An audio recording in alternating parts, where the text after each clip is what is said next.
Welcome to Catholics Coast to Coast. This week and each and every, we like to give a sample of what's happening in the great podcast at EWTNradio.net. Just click on Podcast Central and find out how you can deepen your walk with God as we celebrate the summer together. I'm Ace McKay, your host, and as maybe you did a little diving over the 4th of July weekend, we're going to dive right into Just a Guy in the Pew this week, talking about the difference between confidence that we find in God's love and arrogance that is found in self-promotion. According to this week's episode, it's going to give us a chance to be able to emphasize the importance of finding confidence in God rather than in ourselves. So we'll get right to it as we start this week's Catholics Coast to Coast. Well, welcome back to the Pew, everybody. I am your host, John Edwards, and here across the table from me, as always, is my co-host and cohort, Victor Adams. John, I'm thinking something witty to say, but it eluded me as always. But performance anxiety. That's right.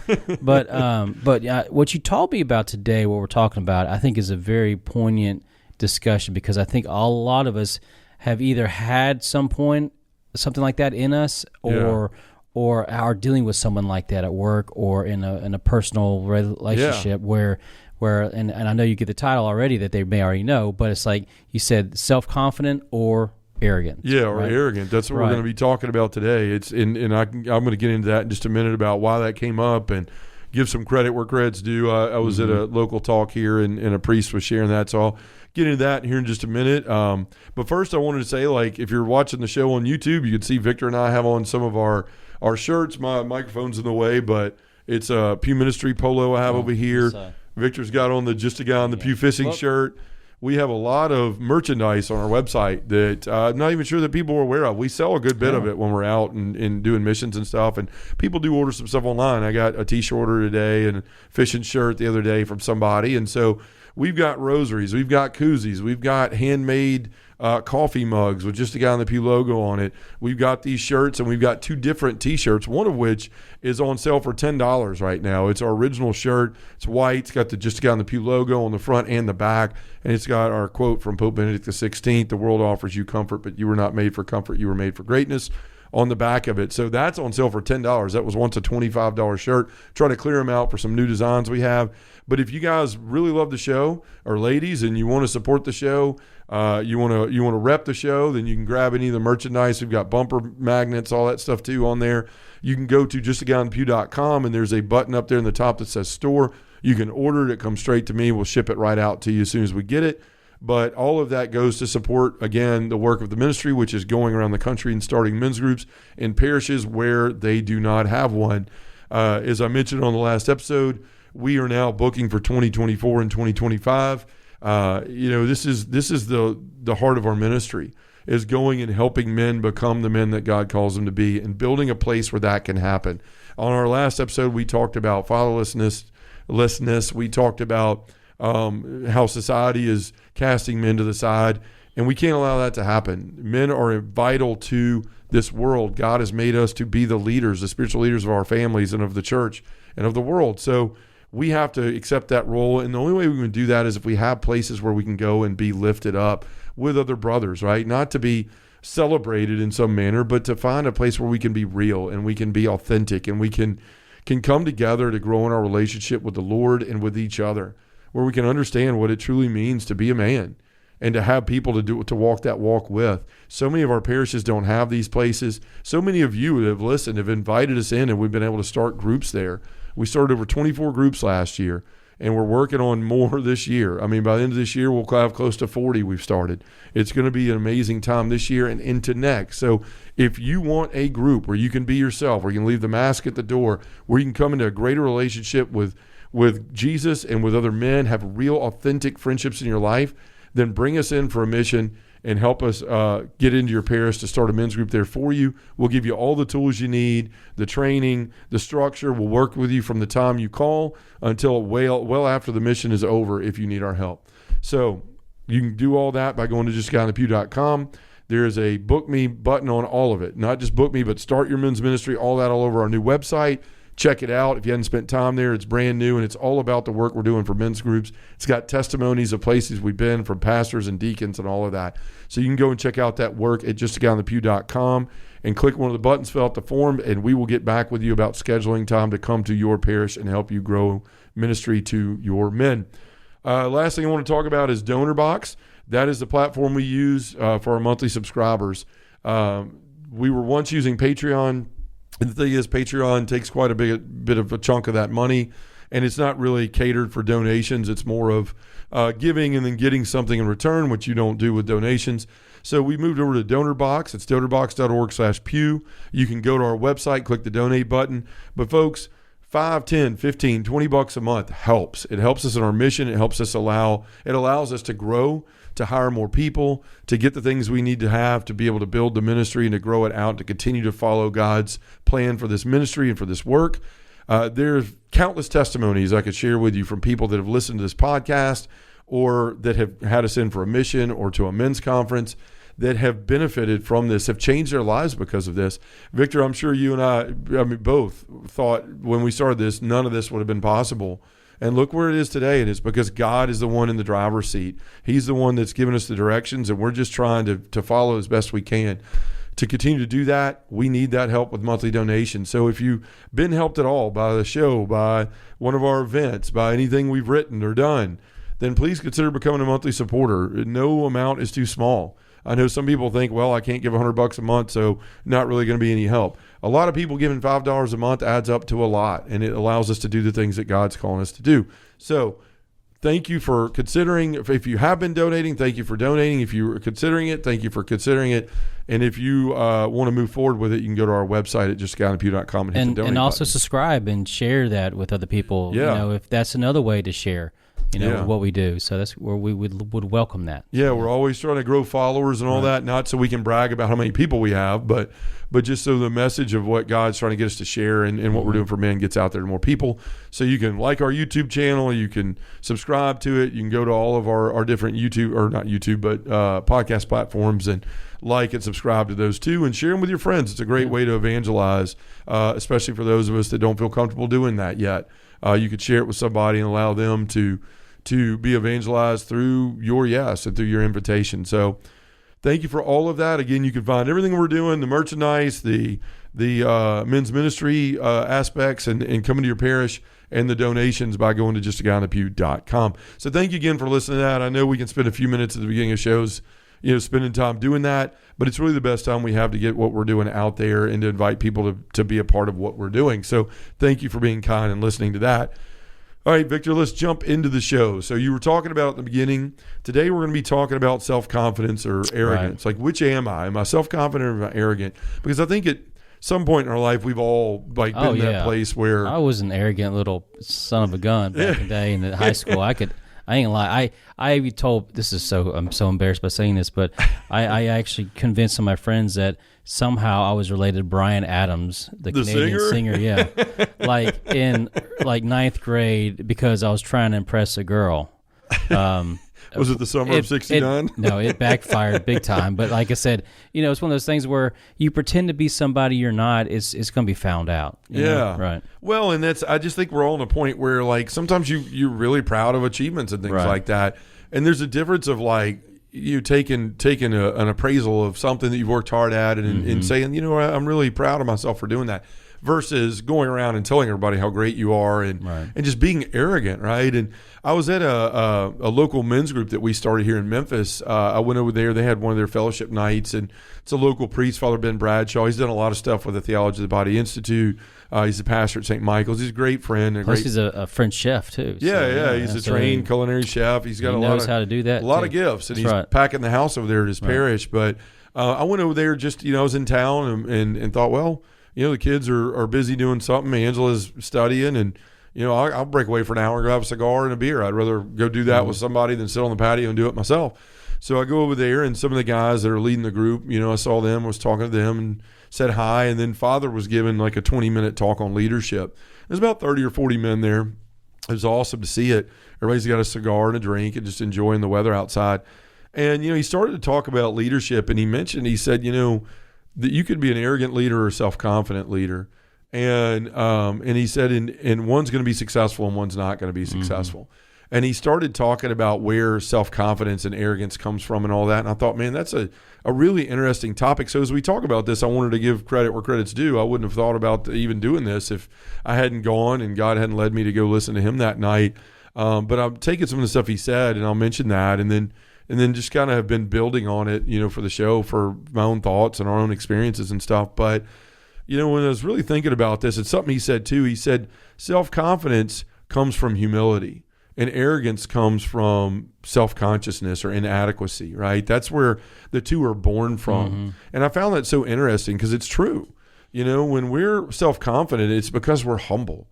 It's because when you're self-confident, you're not out there having to brag and to show and to tell everybody everything you've ever done, right? Like for me to be arrogant, it would be, well, look at me. I've got a podcast and I go around the country and I talk to people and look how many people I brought to Jesus and blah, blah, blah, blah, blah. That's not humble at all. In fact, and God's not going to let something like that last very long either. He's going to smite that kind of stuff. Right. But like to just simply say, like, I'm going to show up every day and I'm going to do what the Lord's asked me to do. And while I might have doubts in myself, I don't have doubts in him. And that humility of knowing that like the work that's going on in me is not because of my own gifts or my own talents or it's because of him and what he's given me. That's the difference in being confident, self-confident about what you're doing. Like, I feel that I'm supposed to be doing this because the Lord is working through me and I'm allowing him to do that. And I realize that it's him doing the work.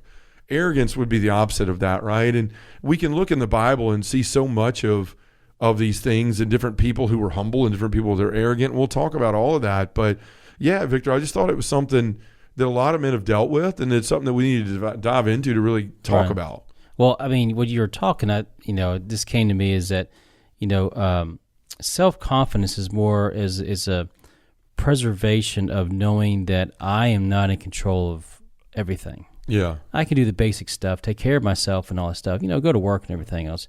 But a lot of things are in a sense, are unfolding before me. Yeah. And when they unfold before me, how do I react to that? Am I going to be, well, I did that? Or am I going to take credit for it? Or am I going to say, thank you, God, for giving this to me? Sure. And then accepting it as a gift rather than accepting it as it always belonged to me. Yeah. And I think that's the different perspectives of personalities, that people who are in the arrogant camp are saying, well, I deserve this because it was always going to be mine anyways. Sure. So therefore, when I got this promotion, it was only because of me, not because of everybody else that around me. Because the blessings. Right. You guys are terrible, because I work with people like that, Sure. And then the people that get promoted or find some say, hey, this, thank you for this, but it was actually so-and-so's idea and we just ran with it. So I want, I know you're, I got the notification of the thanks, but really I want this person to be identified as well. Yeah. That is a self-confident leader, like saying, I'm only here because of other people around me, or because of what God has given me or blessed me, because I've stayed tuned into what the will is. Sure. And I mean, that's, I was looking at my own life because, I don't want to sit here and talk about other people, I can speak about my own life, but I, as I look back at the time I wasn't the good, a good husband and father. And Angela may say that some of these days still I haven't achieved that yet, but I'm better than I used to be. I can tell you that much. And when I look back at that part of my life, I was so arrogant, right? I was sitting there doing tons of drugs under everybody's nose. Could have been drug tested anytime at work and just, that won't happen to me because things like that don't happen to me. And, it was my money and my job and I was the best salesman and everybody had to know it. And all of my sales awards from Napa were on display, right? It was, here's my Salesman of the Year award. And here's how many years I've, made it in my own division and made my quota every year. And here's how I've, it was all about telling everybody how great I was. And even in sports and things like that, I had to be the best. I had to have people know I was the best. And the thing was, it came from that place of brokenness and inadequacy. Is that deep inside, I didn't have self-confidence. I didn't have any of that. And so I had to bolster that by pretending and putting on that show and that mask. And the unfortunate consequences of arrogance is it drives everybody away from you because people don't want to be surrounded by somebody that's always telling you how much better they are than you or how much greater they are than you or look at me, look at me, look at me. People are repelled from that. If you go in my house right now, I would dare you to try to find any of those old work trophies and plaques. I've thrown a lot of them away, and the ones I have left are shoved in some shelf in a closet that even as tall as I am, I could barely reach because they don't mean anything. Were they achievements in my life? Yeah, they were fine. They were good. They were celebrated at the time. But when I'm dead, none of that's going to matter. Right. Nobody's going to remember any of that stuff, right?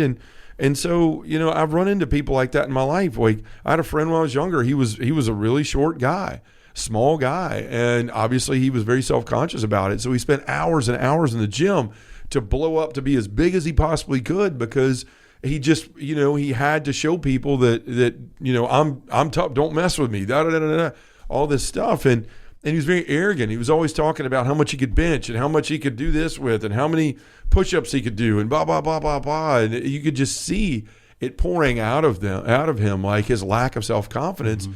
And you could see how painful that is for people. And I know because I lived that in my life too with all my work stuff. But we're not called to be arrogant. And the Bible speaks, a lot about arrogance. Right. I mean, you see examples of it in the Pharisees, for instance. You see examples of it with Pharaoh, right? Old kings of the Old Testament, yeah. Yeah, like refusing to do what God says to the point of where, firstborn children were killed and plagues and all those things because he was arrogant. You're not God, I am, And you see it with him. You see it with Nebuchadnezzar. You see it with a lot of people. But the scriptures also talk about it a lot. One of the verses here is 1 Samuel 2:3. Talk no more so very proudly, let not arrogance come from your mouth. There's one right there talking about, like, don't talk proudly. Don't let arrogance come from you. Like, be humble. And that's what Jesus calls us to, right? Is that humility and that meekness. Another one is, for by the grace given to me, I say to everyone among you not to think of himself more highly than he ought to think, but to think with sober judgment. That's Romans 12:3. That's Paul warning us about arrogance and those things. Proverbs 27:2. Let another praise you, not your own mouth, a stranger and not your own lips. That's Proverbs 27:2. And then finally, pride goes before destruction and a haughty spirit before a fall. That's Proverbs 16:18, one of the most famous verses in the Bible about pride. But we see this as a struggle for all of us. And we've been sitting here talking about arrogance and the downfalls of that. And again, you look at the model of humility and self-confidence, and that was Jesus. Amidst all of the attacks, amidst people trying to kill him all the time. I mean, we talked about this on the pilgrimage episode. Ann and I were standing on this gigantic mountain where they were going to throw him over. And it says Jesus passed through the crowd. I mean, in that moment, he wasn't going, hey, look, I'm the Son of God. Right. And things are about to change around here. And if you guys you don't stop this mess, a lightning bolt's going to hit every one of you. No, he just simply said, like, I am who I say I am. And he walked right through it, right? And he walked right through it. And it's because his confidence came from God, right? He knew who his Father was and he knew who he was. And that's so important to what we need to talk about here today about self-confidence and how that's the path that we need to choose, is that humble and quiet self-confidence where we don't need to depend on people to tell us who we are and how great we are and all those things. Our worth and our confidence is found in God. Right. Well, you just said that. Confidence is found in God's love. Yeah. Arrogance is found in self-promotion. Yeah. And we sometimes we virtue on both of the, venture on both sides of the teeter-totter, right?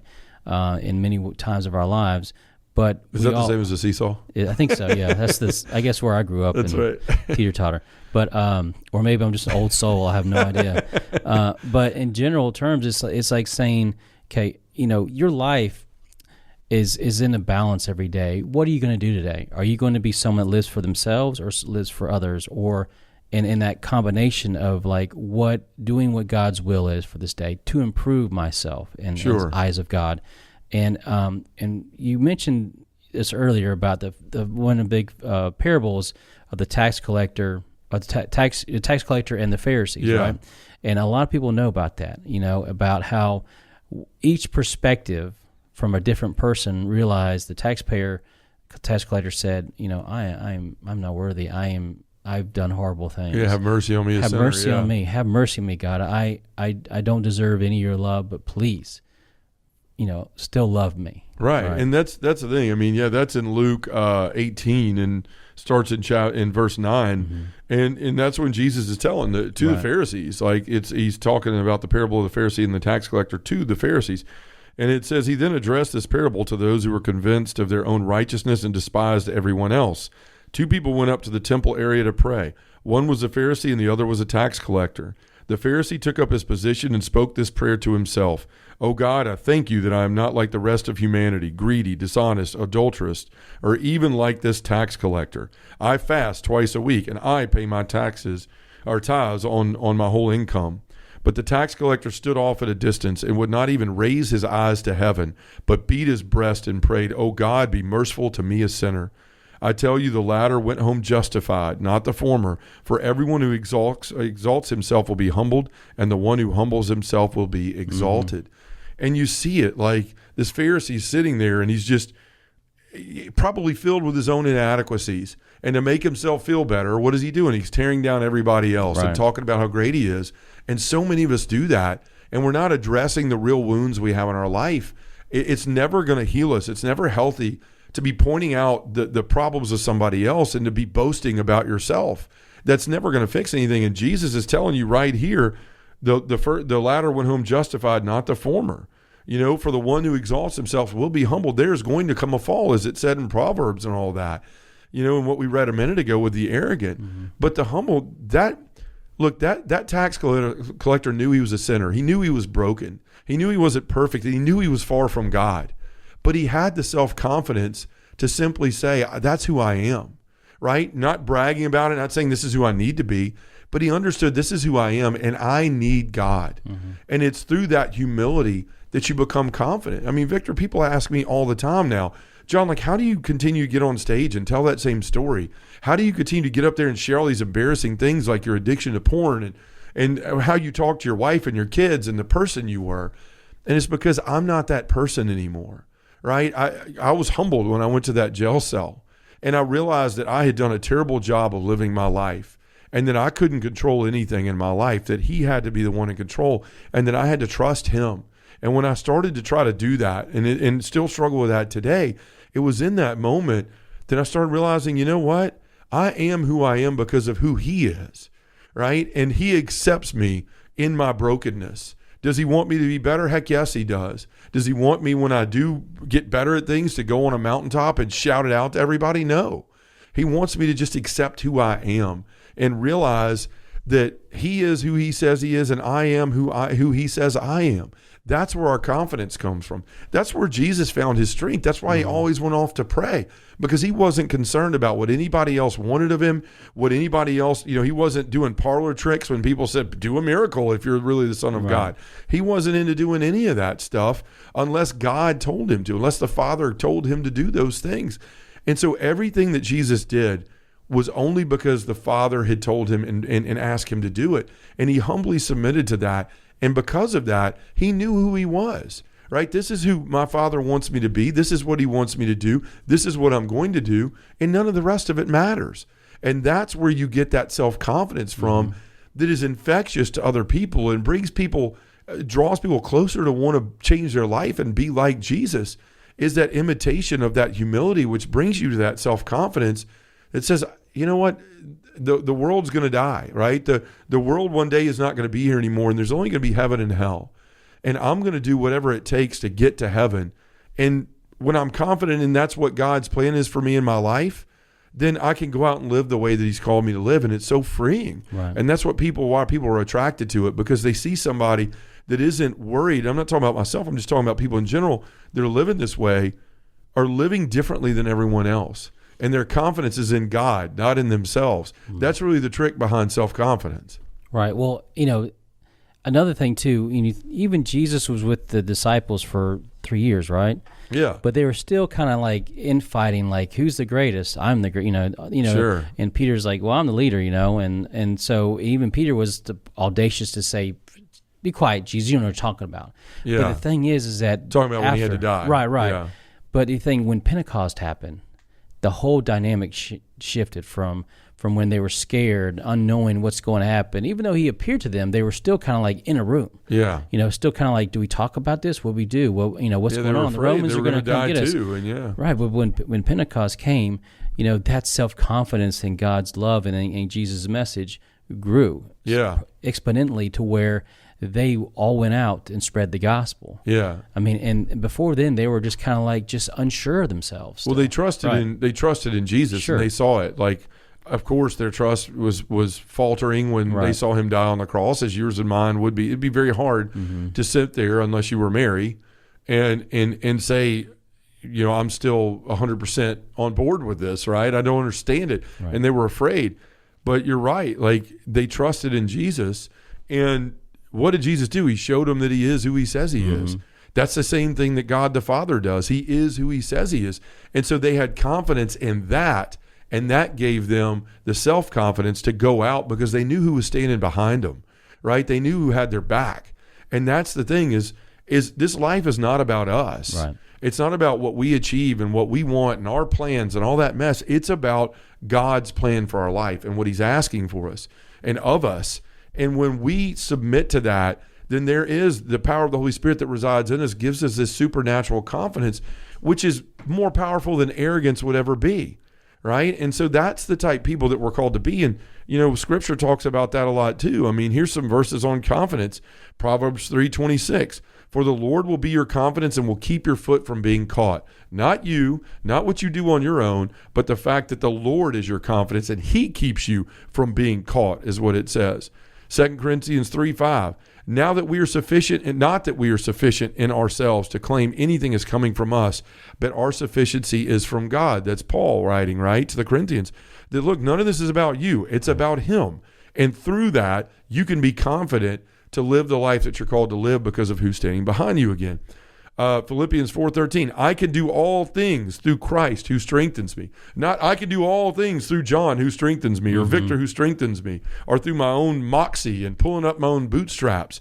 But no, through Christ who strengthens me. And then finally, Jeremiah 17:7-8, blessed is the man who trusts in the Lord, whose trust is the Lord. He is like a tree planted by water that sends out its roots by the stream and does not fear when heat comes, for its leaves remain green, and it is not anxious in the year of drought, for it does not cease to bear fruit. Right? All of these verses are from the gospel, from the Bible, Old Testament and New Testament, talking about where true confidence comes from. It's not about what we achieve. It's not about medals or awards or abilities or what we can do to ourselves. It's about simply surrendering to God. And as we said, Victor, you can be an arrogant person, a follower of Jesus, right? And sit down and tell everybody how great you are and how many things you do and how many rosaries you say a day and all that stuff. And guess what's going to happen? You're going to push people away because they're going to say, I don't want to be anything like that. And if that's what Jesus Christ is supposed to be like, because we're supposed to be models of that, I don't want anything to do with him either. But when you're showing up to be that self-confident person, that's confidence, I say self-confidence, but really it's that confidence in God that fosters your own confidence in going, you know what? I was scared before to pray at a meal in a restaurant in front of people. I was scared before to talk to somebody at work about our faith. I was scared to call out that friend in my life that's not living the way they're called to live. But now I can, because at the end of the day, I've humbled myself before the Lord. He's given me his marching orders, and I'm going out and living them, not based on what I can do, but utilizing the gift that he's given me and going out and confidently speaking about him, because I know that's what matters in life. Understanding God's plan rather than proving our own self-worth within our own abilities. That is Just a Guy in the Pew. If you want to hear the full conversation or check out future or previous ones that you might have missed, and you can always subscribe. Go to Podcast Central at EWTNradio.net so you don't miss future episodes, and also share it with your friends and family. As we get set for a quick break, I'm Ace McKay, your host for the week, and as we do so, we love to really get a taste of what it means to celebrate our independence this week. So what is it about reflecting on our values as Americans, especially when it comes to our Christian heritage? What's the work ethic? Focusing on family and integrity. We'll get to that as we dive into Restless and this week's podcast on Catholics Coast to Coast.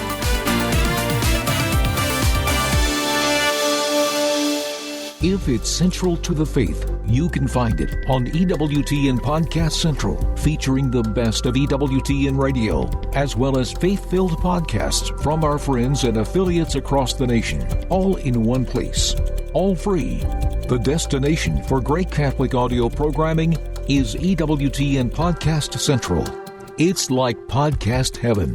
Visit EWTN.com/radio/podcasts today. Welcome back to Restless. My name is Father Joseph Gill, and we have not had enough sleep here at Restless. As you've joined Paul, I've slept just fine, thank you. I have not. I'm sorry. Anyways, so our topic tonight is actually, so our tagline, right, as it will, is that we're 4 zany young adults, or 3 at this point, and for whatever reason, Paul hates the word zany. I don't like the word I don't think I'm zany, frankly. Oh, you're the zaniest of all of us. There's no way. I have the least zane. That's true. Can one have zane? I don't know. Anyway, so the tagline is that we're in the middle of this crazy mixed up world, and a lot of times we kind of have that feeling like, okay, you know what?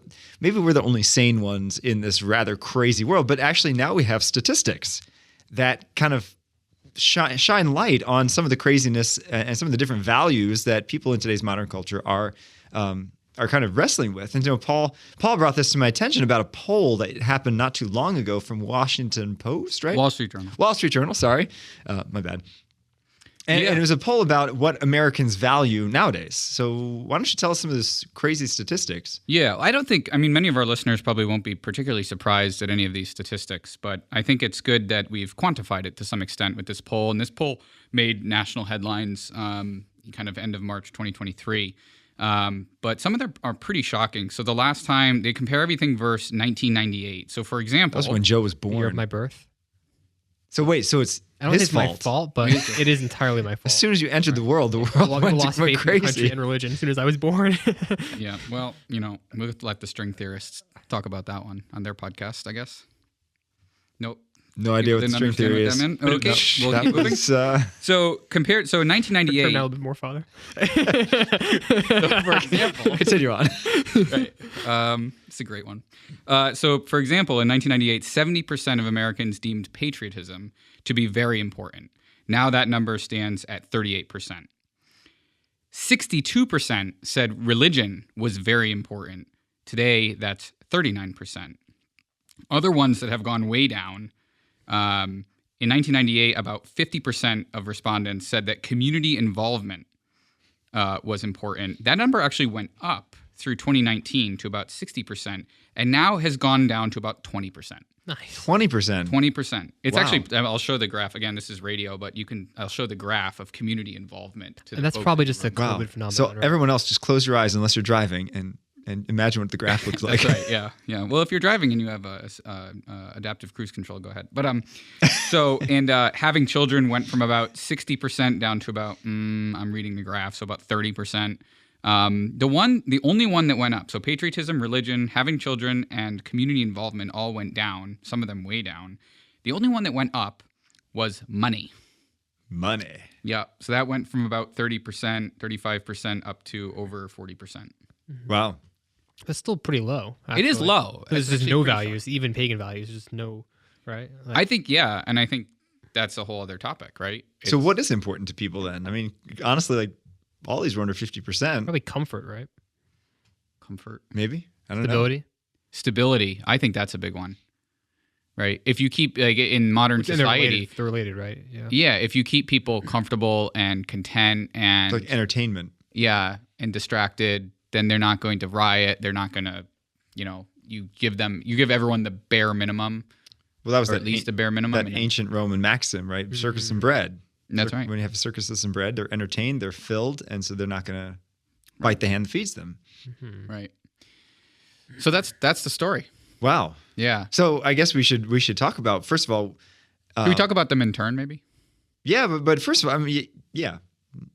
Well, But do you think they're connected? Do you think there's a thread in between for all sure, of them? yeah. I mean, I think they're all. Why has the world suddenly So I think tanked?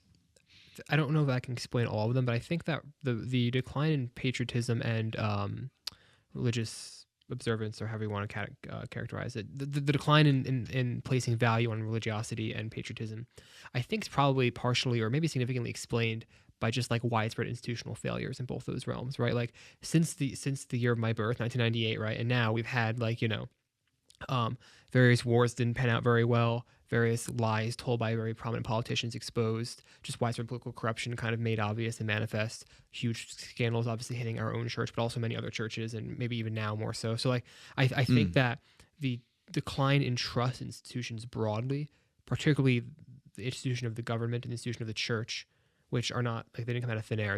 They're realities that exist because of our own sins. I think that probably explains a lot of this. Part of it, yeah. I mean, I certainly remember after September 11th. I mean, do you remember how patriotic the entire world was? Oh my gosh, September 12th was one of the best days in our country's history. Yeah, I mean, everyone was flying a flag. Everyone was, signing up to join the military. I mean, it was trillions of dollars later and all dead and having surrendered in Afghanistan, right? Like it's easy to look very now and think, painful. oh, geez, wow, Yeah. How far we've come, right? Or not gone. Right. How far we've receded. I don't know. I tend to blame most of this, to be honest, on social media. Because in terms of the fracturing of our society, and the fact that like we used to have a united front, like so this, I really, I don't know. I feel like I mean we've had scandals in the church since the beginning, right? I mean, Peter denied Jesus, and Judas betrayed him, and I mean if we had the social media back in the times of the Medici popes or the Borgia popes, in the 1500s or late 1400s, who had 7 children illegitimately and bankrupted the Vatican. I mean, imagine that kind of scandal, but the church didn't fracture because of that. I mean, I guess it did at the Protestant Reformation, but that's kind of Well, also, kind of I think there's one obvious difference. First of all, I think probably most people knew about the corruption of the Medici popes, right? At the time, maybe not. I don't know. But I don't know. But the average person in Britain wouldn't. But here's the thing: the average person in America prior to the Spotlight scandals thought that the church was run by saints. And we would never have believed any of the church was so held in such high regard. Clerics were held in such high regard. The scandal fractured that, like it just shattered that, right? It shattered. There was actually a deep trust that was so now it's a betrayal, right? So like whereas before, be like, oh, isn't it wonderful? The priest taking interest in my son. Maybe he'll be a priest one day. Now it's like, what's this guy doing? I think that is very specific to that's specific to the Catholic Church, I would say. Well, but this is religion. This is religion in general. It's gone way down. So it's not just. But I do think not specific to the Catholic Church. And we're learning that more and more about that fact that it's actually every church. It's going. Well, yeah, this, right? It's every church. But I don't think that might be true. But I don't think that's why religion is no longer. No, but I can see Joe's point. It probably made it worse. In that you're right. It wasn't. I mean, it's not because it's just this idea of like this. Any institution is something you could trust in, right? Whether it's, I mean, think about Walter Cronkite, right? Everyone trusted Walter Cronkite, right? Now nobody trusts the news. If you were born, maybe not 1998, but if you were born in the year 1990, let's say you were. I was born in the year 1990. So when you were born, so if you were born in these prehistoric times, then no, but if you were an adult in 1990, you lived in a world in which the president didn't lie. Really? Well, other than Nixon, yeah. I mean, like think about. That's true. Reagan.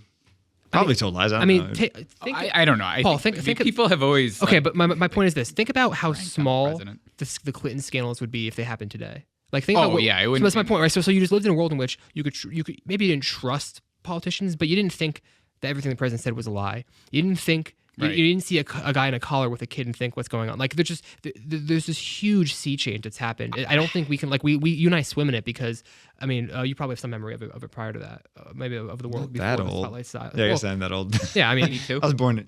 Excuse me. 84. Thank you. Yes, right. You were born the same year as my brother. I've not reached 40 yet. Wow, not yet.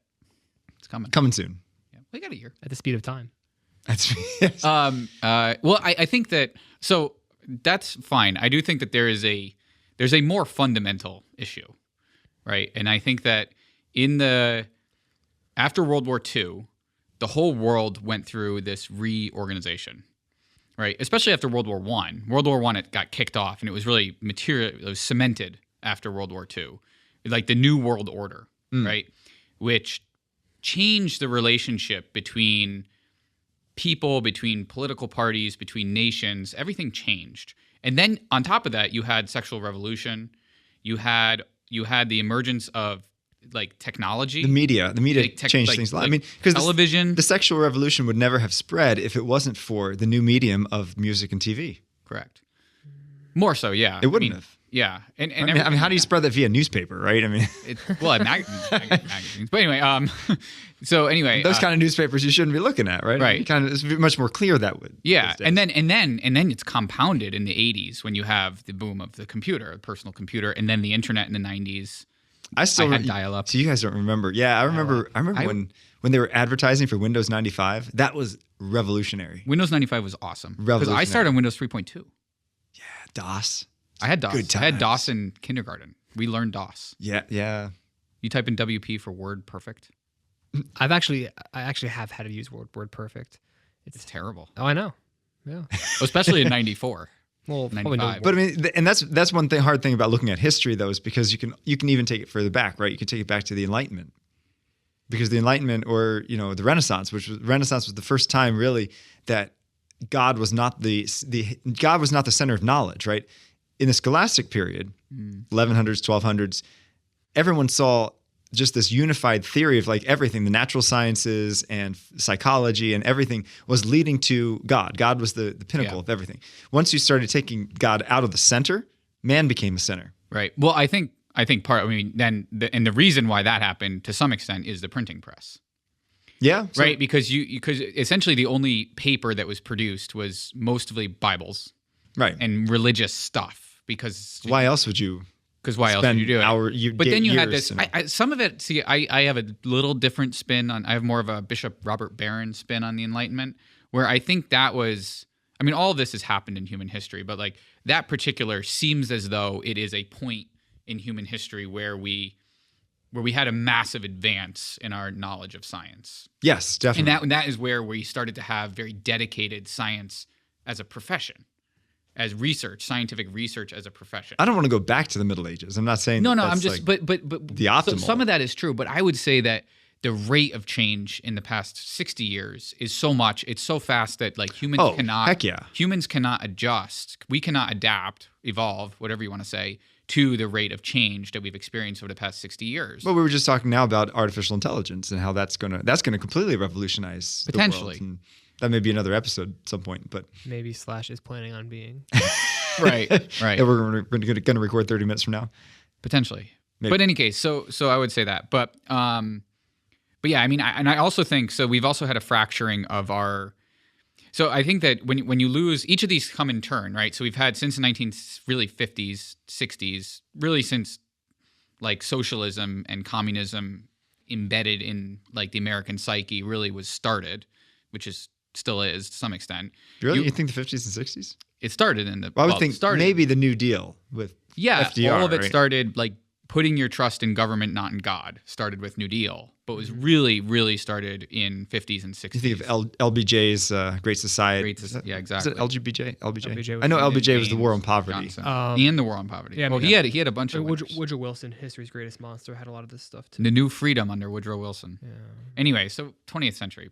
20th century was pretty bad. Hey, Calvin Coolidge, take it easy over there. Keep it cool with Coolidge. Right, don't defame him like that. He was around that time. Yeah, he was one of the first presidents to have people heard his voice. It's like a wild thought. Was he the one that was so fat that he got stuck in a bathtub? Taft. No, that was I also Taft. think that's not. I also think that's not true. Oh, really? A libel and a great man. I'm sorry. Anyway, spreading these rumors about these presidents. Here to defend obscure presidents from the last century. He was president. Yeah, McKinley he was president for 4 years. Taft. 4 whole years? 4 whole years. Wow. And then Woodrow Wilson replaced him.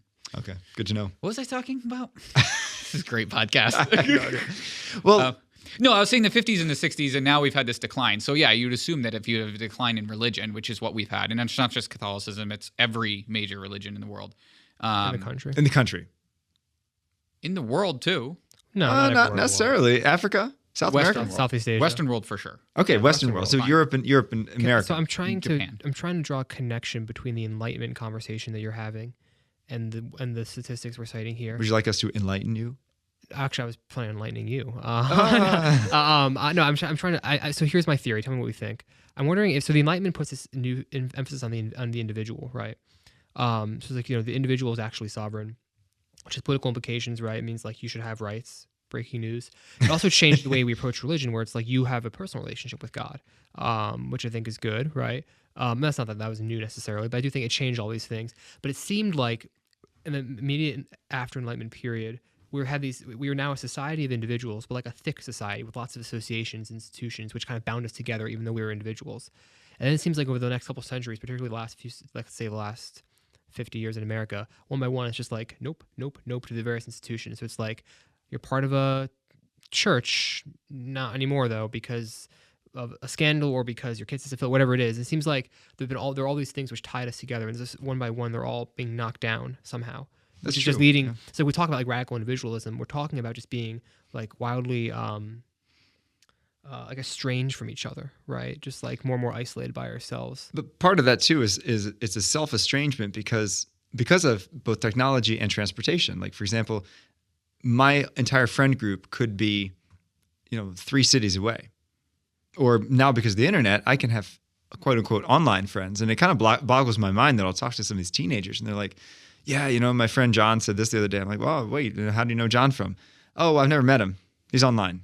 But they still consider that to be a real relationship and a real friendship, So now we can kind of self-select our own community, which is good and bad, right? It's good in the fact that now it's open that Joe lives several towns away and he can still come down here and hang out and, have dinner and whatever. But it's also bad in the fact that I don't know that many people in the local vicinity of where I live. And they don't really want to get to know me because they have their friend groups, they have their, right. And now, especially on the internet, now you can I'm only going to look at these websites that agree with my opinions and everything. Well, yeah, but then you have self-selecting. What I was getting to with the technology was that you have the technology that just forces you deeper and deeper into your own bubble. Yeah. Where the more you look at one thing, the more it's the internet, Google or whatever is going to show you that one thing. And increasingly radical version. So it's not just a Catholic Facebook group. It's not just a right-wing Catholic Facebook group. It's not just a traddy Catholic Facebook group. It's like Pope Benedict never resigned Catholic Facebook group. It's like Pope Benedict's still alive. Yeah, right. But by the way, that one's hard to prove. But and it's not like it's 12 people, right? But like it would be 2 people maybe per state. But they all found each other online. They would band together, yeah. And when you do that, you get this crazy echo chamber where it's like, maybe Francis is Pope. Who let you in here? Right? Like kick him out, right? Like it's super maybe sorting. Pope, yeah. Well, that's part of the reality is because when you are anonymously online, you're not going to listen to the other person. Unlike when you're actually live and in person, you have to interact with this person, whether in school or in work. Right. But so I was trying to relate all these things because the question you had actually posed was, how are all these things related? Patriotism, religion, having kids. Well, it all stems seemingly from, there's a lot of reasons why we're there, but it seems like religion of the others is somewhat of a root cause. Well, having the Judeo-Christian worldview. Right. Yeah. So particularly, So the religion that informs your view on everything else. Correct. So like the only way the United States works as a country, the way it's founded, the way it's set up, is if you have Christian morals that are embedded within every person. That's the only way it works. Because in order to have freedom, in order to have successful freedom, let's say, you need to have people acting moralistically in that society. It's just the way it has to be. True, right. Because otherwise you just need an onerous amount of laws and enforcement to keep people in line so that they follow the rules, essentially. But if you have a morality, you don't need that. Abortion wasn't made illegal until the 19th century. We didn't need to they didn't really have the technology generally, but like abortion was made illegal in the 19th century. They didn't need to make abortion illegal. So, there were laws criminalizing abortion in various states even prior to the founding, I think. Not to mention common law. But there was a big push in the 19th century to make sure that abortion was illegal, right? Think about that. Okay, now how much of this, my question though, is how much of this is actually interiorized morality versus positive peer pressure? Right? Because both can work. No, they're not the same thing. But both can work, but they're not the same thing, right? So no one would think about abortion in 1752 because you'd be shunned by society, right? So it's not necessarily like, I really believe this versus I don't want to be shunned. You know the best example of this not working?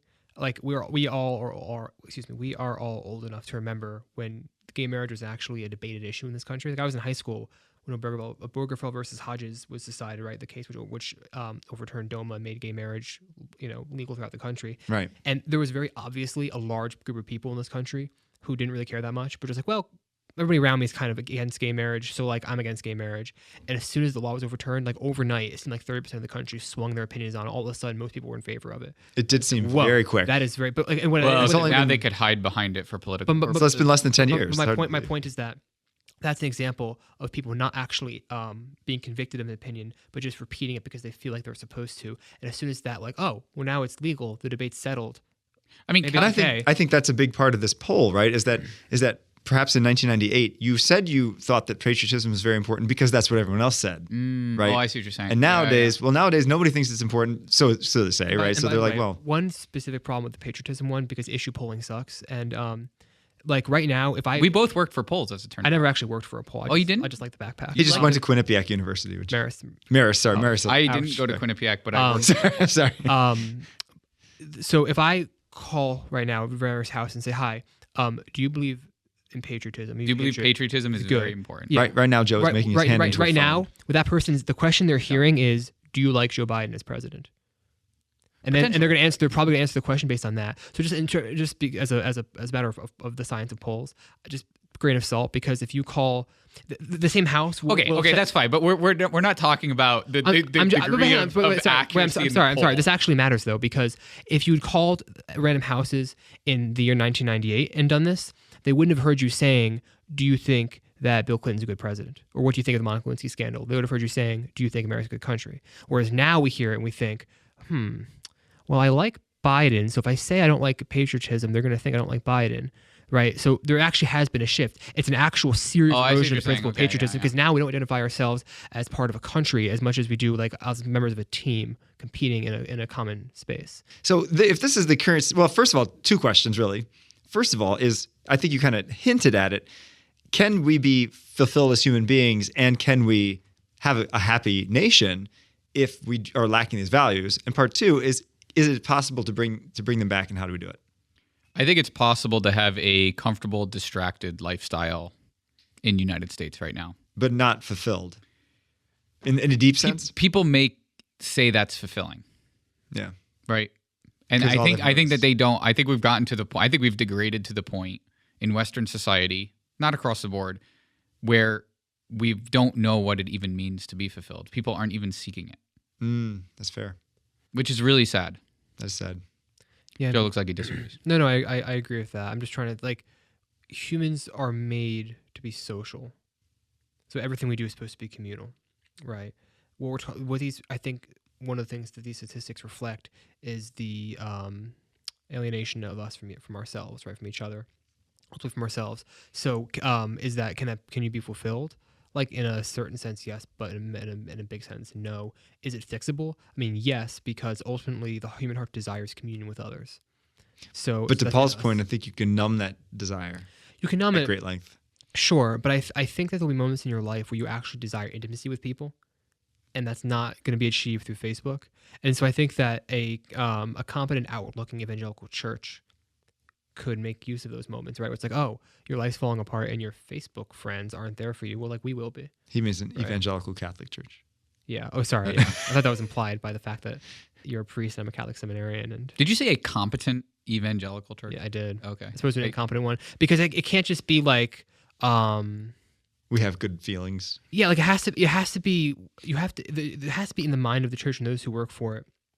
My goal is actually to like bring people into this thing, and not just like, hi, like we'll pray for you, and not ever work for your conversion in any way. Yes, but this drives me nuts when people are like, the church needs to X, because that usually means, in the Catholic mindset, that means the priest needs to X. No, I don't think that at all. Right, and I know you don't mean that, but I think a lot of people may be listening, being like, yeah, you're right, my pastor needs to get more evangelical, get more intentional about this, that, and start more programs. It's literally not at all what he has to do, right? Like you have to do that. That's because we are all the church. Right. We're all the church, and Yeah. we as the body of Christ need to start embracing our roles, right? Because the role of the laity is to be the arms, and the hands and feet, and those who love when everything else is falling and a prophetic apart. voice to the world. Yeah. Right. I mean, it's like you are a baptized prophet, and therefore, like, go out and prophesy. Right. Like, you see a coworker falling apart, don't throw your Bible at them or something like that. But like, do invite them into your life, do engage in communion with them, and do have that relationship be ordered ultimately towards their conversion, because that's your job. Right. Amen. That is our job. It's great. Well, thanks. That wraps it up right on time, landing this plane.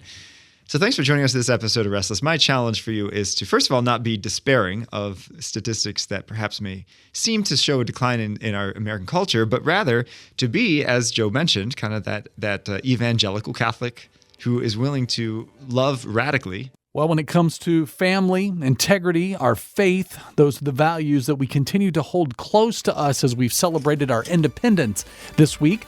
As that wraps up this week's Catholics Coast to Coast, I'm Ace McKay. Appreciate you spending some time. Make sure you check us out online. Go to EWTNradio.net. Click on Podcast Central so you can check out all of the episodes you might have missed or upcoming episodes that are still to come. We celebrate the rest of the summer together, and we look forward to seeing you back again next week. Remember to let God define who you are, and we'll see you back on Catholics Coast to Coast.